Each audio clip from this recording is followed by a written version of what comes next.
Evet. Tamam.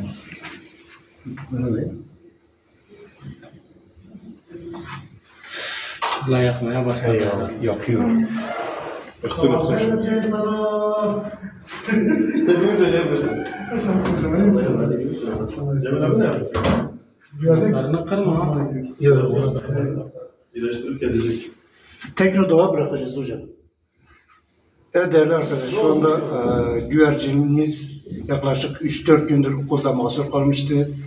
Geldiğimizde kendini yüksek pencerelere vura vura yara almış ve şu anda Tillo Anadolu İmam Hatip Lise'nin çalışanları olarak bir saattir bir operasyondan kurtardık.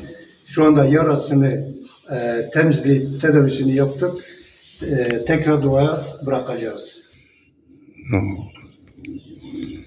Değerli arkadaşlar, yaklaşık bir saattir güvercinimizi kurtardık.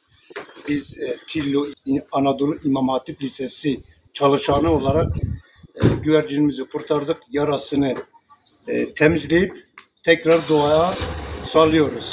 Özgürlüğüne kavuşsun.